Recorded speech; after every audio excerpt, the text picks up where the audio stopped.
this is the next thing that's going to be a real another slap in the face for Disney. I wish this thing was coming out before the annual stockholder meeting, because you think this will do better than Wish? that's a really low bar, man. That's a real low bar. But yeah, I mean, look at this thing. It's this is just one channel. They have obviously many different channels that this is on. This is Illumination. Then you've got the one from Universal's YouTube channel. I saw Universal Canada, all these different YouTube channels. So you start adding these things up. For it being out at 3 hours, this is showing 800,000 views. So the real views on this is probably 2 million at least at this point. It's just not made it to the public side. The minute this thing dropped, I didn't even know about it. Renegade Jr. came running up to me. He's like, Dad, the Despicable Me 4 trailer just hit. He's all excited. He's ready to go. He's 12. He's the target audience. Imagine every other 12-year-old out there right now is watching this today. You know what they ain't watching? Basically anything from Pixar and Disney Animation Studios. I mean, nobody cares. Absolutely nobody cares. Well, we get happy little minions in this who speak their little gibberish, and Disney decided to turn anxiety into a marketed plushie. So compare those two items and how parents are going to feel about it.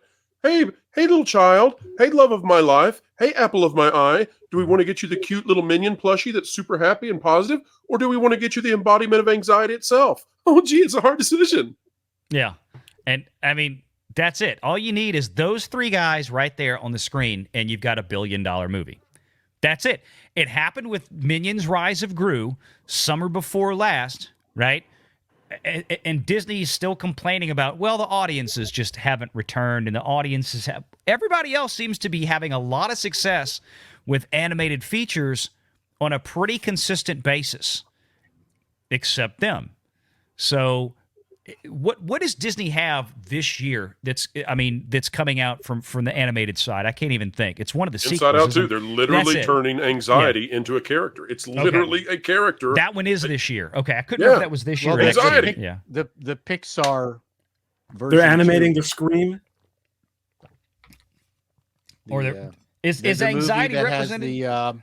The Pixar movie that had all the different thoughts, the different... Yeah, the little emotions. Yeah. And what the new one they're adding is anxiety, which I just don't know that you want your 5-year-old to be cuddling an anxiety plushie. How do you animate that? Like, what is the plushie? Is it like a big, soft Prozac? It's on Google. You can go find it.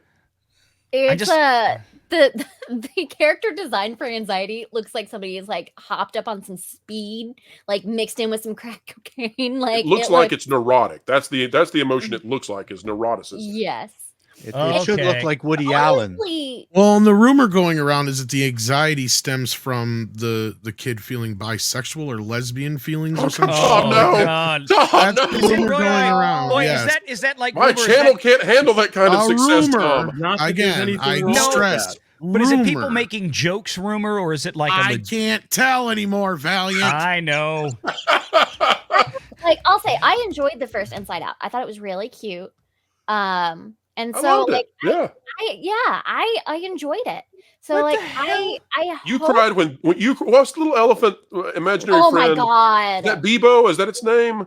Bebo. I don't remember. But you cried when Bebo sacrificed his little imaginary friend. It was a great movie. They can't make those anymore. I think I cried more when Herman's head was canceled. But anyway, yes. Okay, I think I found it. Good I Lord. found anxiety. Yeah, I didn't know there was a teaser trailer. I'm sorry to hear this. that. There's meds for that. Does it look like a big squishy Prozac? That's what I want to know. How do you make this a plushie?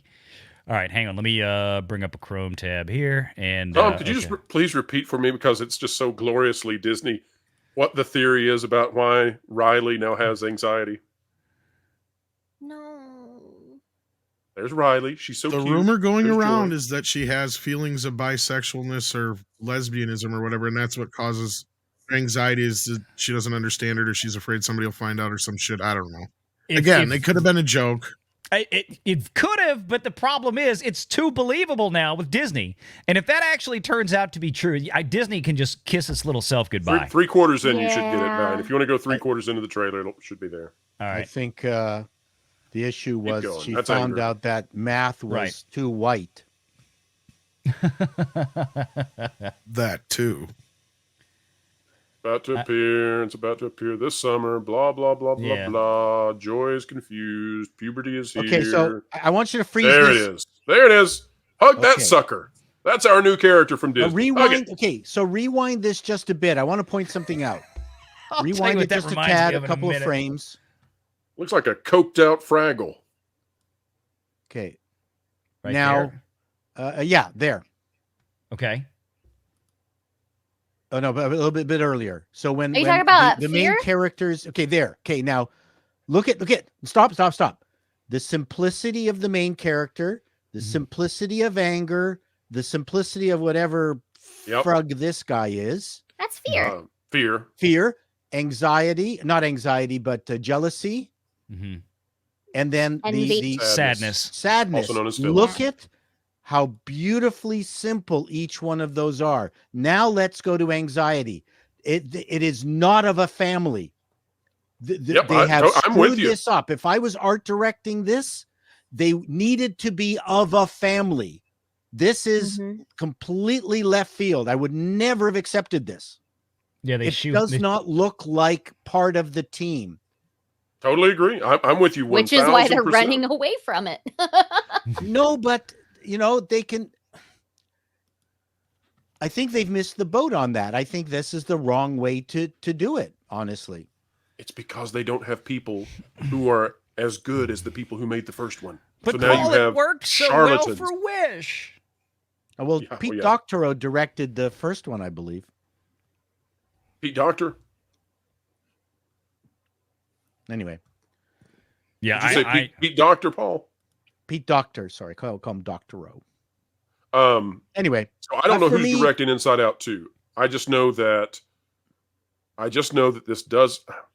Let's put it this way: it reeks of an attempt to turn something into a sequel where you probably could go in other places and would not be as pigeonholed into coming up with characters like Anxiety. Mm-hmm. And I mean, and I can kind of understand like the direction that they could be going with it. I mean, she's becoming a teenager. She's trying to fit in, and like, didn't she just move into this new place? I think, and I think that's the idea behind it. That's gonna be broccoli on pizza. Yeah. And I think that's like, I can understand anxiety playing a part in that, and you're getting kind of thrown into a stressful situation. So I don't know if I really hope it doesn't go the direction that Tom said that is being rumored. Kara, here's the problem with the story. Just straight. I mean, wasn't the first film not all about her suffering from anxiety from having moved? Now we're just. I mean, that was anxiety. We just didn't have the little character inside the control panel. Now we do. Oh boy. Well, yeah. I mean, I feel like sometimes Disney tries to they go too many steps too far when it comes to let's put these more mature adult things in movies that are meant for 5-year-olds. I mean, by and large, let's be honest. I mean, you can't make a $200 million budgeted film that's geared at 12, 13-year-old girls. It doesn't work like that. You've got to make it for a broad-scoped audience. I mean, in rare instances, you might be able to pull that off. But Disney just, I don't know.